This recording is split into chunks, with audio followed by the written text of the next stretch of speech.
কারামুক্ত যে ফ্রিজটা, এটা সম্পূর্ণটাই দেশ নায়ক তারেক রহমান আমাদের ভারপ্রাপ্ত চেয়ারম্যান তাকে উৎসর্গ করছি।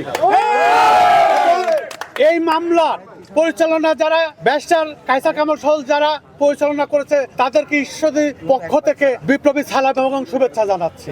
এই অনুভূতি তারেক রহমানকে উৎসর্গ করে দিলাম, এটাই হচ্ছে অনুভূতি।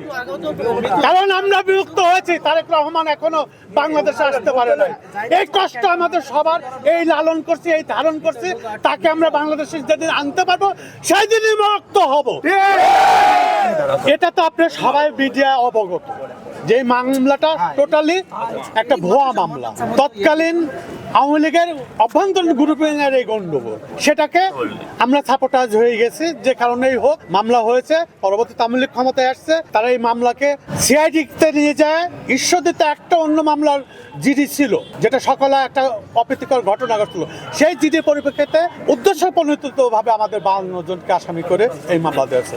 আর এই রায়টা সম্বন্ধে আপনারা সবাই জানেন, একটা ফরমায়েশি রায়। সেটা তো আপনারা হাইকোর্টের বিচারপতি রায়ে উল্লেখ করছে, এবং এটার কোনো সাক্ষী ভিত নাই, এখানে কোনো ইনজুরি নাই, এখানে কোনো সিজার লিস্টে কোনো উপাদান নাই, অথচ এখানে ফরমায়েশি শুধুমাত্র।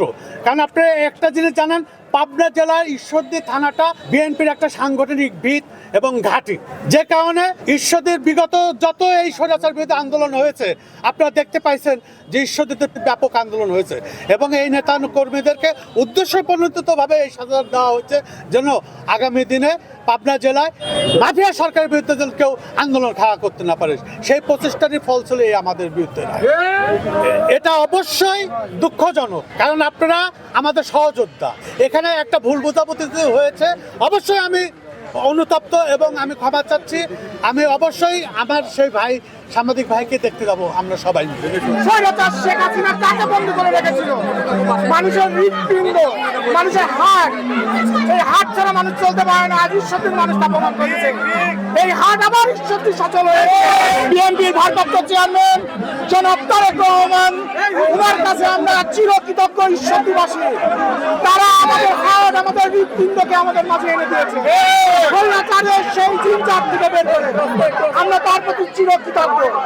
আমাদের ঈশ্বরদী উপজেলাবাসীর নয়নের মণি জাকারিয়া পিন্টু এই স্বৈরাচারী হাসিনার মিথ্যা ফরমায়েশি ট্রেনবহরে মামলার ফাঁসির দণ্ডাদেশপ্রাপ্ত হয়ে কারাগারে ছিলেন।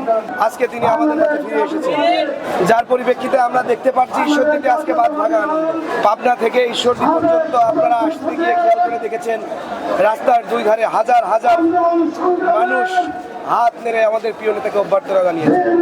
আজকে প্রিয় নেতার বিজয়ে, তার মুক্তিতে ঈশ্বরদীবাসীর মুক্তি হয়েছে।